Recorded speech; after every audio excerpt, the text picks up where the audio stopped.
परिवार के सभी उपासक, सभी समाजसेवी, उपस्थित साधक साथी, देवी और सज्जनों, गायत्री परिवार का कोई भी आयोजन इतनी पवित्रता से जुड़ा होता है कि उसमें शामिल होना अपने आप में सौभाग्य की बात होती है। मुझे खुशी है कि मैं आज देव संस्कृति विश्वविद्यालय द्वारा आयोजित अश्वमेध यज्ञ का हिस्सा बन रहा हूं। जब मुझे गायत्री परिवार की तरफ से इस अश्वमेध यज्ञ में शामिल होने का निमंत्रण मिला था, तो समय अभाव के साथ ही मेरे सामने एक दुविधा भी थी। वीडियो के माध्यम से भी इस कार्यक्रम से जुड़ने पर एक समस्या ये थी कि सामान्य मानवी अश्वमेध यज्ञ को सत्ता के विस्तार से जोड़कर देखता है। आजकल चुनाव के इन दिनों में स्वाभाविक है कि अश्वमेध यज्ञ के कुछ और भी मतलब निकाले जाते हैं, लेकिन फिर मैंने देखा कि ये अश्वमेध यज्ञ आचार्य श्रीराम शर्मा की भावनाओं को आगे बढ़ा रहा है। अश्वमेध यज्ञ के एक नए अर्थ को प्रतिस्थापित कर रहा है, तो मेरी सारी दुविधा दूर हो गई। आज गायत्री परिवार का अश्वमेध यज्ञ सामाजिक संकल्प का एक महाअभियान बन चुका है। इस अभियान से जो लाखों युवा नशे और व्यसन की कैद से बचेंगे, उनकी वो असीम ऊर्जा राष्ट्र के निर्माण में काम आएगी। युवा ही हमारे राष्ट्र का भविष्य है। युवाओं का निर्माण ही राष्ट्र के भविष्य का निर्माण है। उनके कंधों पर ही इस अमृत काल में भारत को विकसित बनाने की जिम्मेदारी है। मैं इस यज्ञ के लिए गायत्री परिवार को हृदय से शुभकामनाएं देता हूं। मैं तो स्वयं भी गायत्री परिवार के सैकड़ों सदस्यों को व्यक्तिगत रूप से जानता हूं। आप सभी भक्ति भाव से समाज को सशक्त करने में जुटे हैं।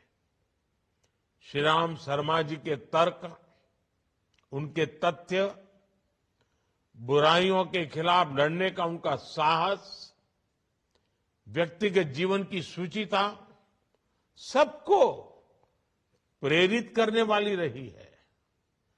आप जिस तरह आचार्य श्रीराम शर्मा जी और माता भगवती जी के संकल्पों को आगे बढ़ा रहे हैं, ये वास्तव में सराहनीय है। साथियों, नशा एक ऐसी लत होती है जिस पर काबू नहीं पाया गया तो वो उस व्यक्ति का पूरा जीवन तबाह कर देती है। इससे समाज का, देश का बहुत बड़ा नुकसान होता है। इसलिए ही हमारी सरकार ने 3-4 साल पहले एक राष्ट्रव्यापी नशा मुक्त भारत अभियान की शुरुआत की थी। मैं अपने मन की बात कार्यक्रम में भी इस विषय को उठाता रहा हूं। अब तक भारत सरकार के इस अभियान से 11 करोड़ से ज्यादा लोग जुड़ चुके हैं। लोगों को जागरूक करने के लिए बाइक रैलियां निकाली गई हैं, शपथ कार्यक्रम हुए हैं, नुक्कड़ नाटक हुए हैं, सरकार के साथ इस अभियान से सामाजिक संगठनों और धार्मिक संस्थाओं को भी जोड़ा गया है।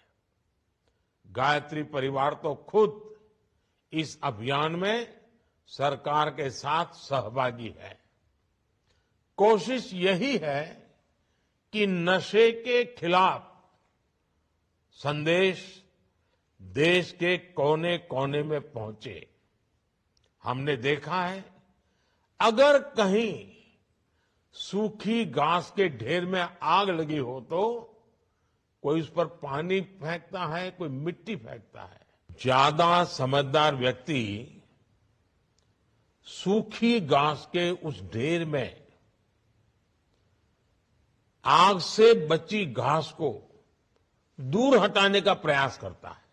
आज के इस समय में गायत्री परिवार का ये अश्वमेध यज्ञ इसी भावना को समर्पित है।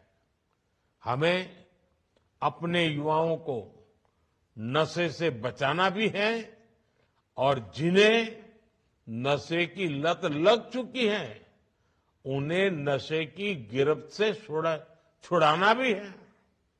साथियों, हम अपने देश के युवा को जितना ज्यादा बड़े लक्ष्यों से जोड़ेंगे उतना ही वो छोटी छोटी गलतियों से बचेंगे।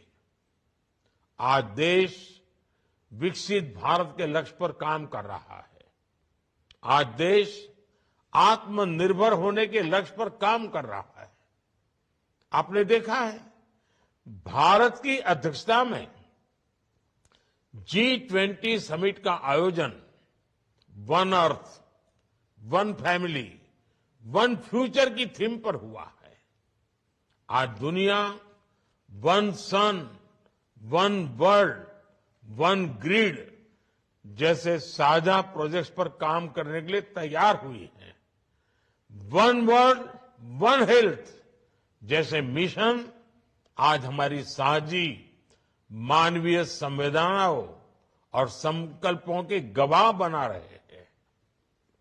ऐसे राष्ट्रीय और वैश्विक अभियानों में हम जितना ज्यादा देश के युवाओं को जोड़ेंगे उतना ही युवा किसी गलत रास्ते पर चलने से बचेंगे। आज सरकार स्पोर्ट्स को इतना बढ़ावा दे रही है, आज सरकार साइंस एंड रिसर्च को इतना बढ़ावा दे रही है। आपने देखा है कि चंद्रयान की सफलता ने कैसे युवाओं में टेक्नोलॉजी के लिए, साइंस के लिए नया क्रेज पैदा कर दिया है। ऐसे हर प्रयास, ऐसे हर अभियान देश के युवाओं को अपनी ऊर्जा सही दिशा में लगाने के लिए प्रेरित करते हैं। फिट इंडिया मूवमेंट हो, खेलो इंडिया प्रतियोगिता हो, ये प्रयास, ये अभियान देश के युवा को मोटिवेट करते हैं और एक मोटिवेटेड युवा नशे की तरफ नहीं मुड़ सकता। देश की युवा शक्ति का पूरा लाभ उठाने के लिए सरकार ने भी मेरा युवा भारत नाम से बहुत बड़ा संगठन बनाया है। सिर्फ 3 महीने में ही इस संगठन से करीब करीब 1.5 करोड़ युवा जुड़ चुके हैं। इससे विकसित भारत का सपना साकार करने में युवा शक्ति का सही उपयोग हो पाएगा। साथियों, देश को नशे की इस समस्या से मुक्ति दिलाने में बहुत बड़ी भूमिका परिवार की भी है, हमारे पारिवारिक मूल्यों की भी है। हम नशा मुक्ति को टुकड़ों में नहीं देख सकते। जब एक संस्था के तौर पर परिवार कमजोर पड़ता है, जब परिवार के मूल्यों में गिरावट आती है, तो इसका प्रभाव हर तरफ नजर आता है। जब परिवार की सामूहिक भावना में कमी आती है, जब परिवार के लोग कई कई दिनों तक एक दूसरे के साथ मिलते नहीं हैं, साथ बैठते नहीं हैं, जब वो अपना सुख दुख नहीं बांटते, तो इस तरह के खतरे और बढ़ जाते हैं। परिवार का हर सदस्य अपने अपने मोबाइल में ही जुटा रहेगा, तो फिर उसकी अपनी दुनिया बहुत छोटी होती चली जाएगी। इसलिए देश को नशा मुक्त बनाने के लिए एक संस्था के तौर पर परिवार का मजबूत होना उतना ही आवश्यक है। साथियों, राम मंदिर प्राण प्रतिष्ठा समारोह के समय मैंने कहा था कि अब भारत की 1000 वर्षों की नई यात्रा शुरू हो रही है। आज आजादी के अमृत काल में हम उस नए युग की आहट देख रहे हैं। मुझे विश्वास है कि व्यक्ति निर्माण से राष्ट्र निर्माण के इस महाअभियान में हम जरूर सफल होंगे। इसी संकल्प के साथ एक बार फिर गायत्री परिवार को बहुत बहुत शुभकामनाएं। आप सभी का बहुत बहुत धन्यवाद।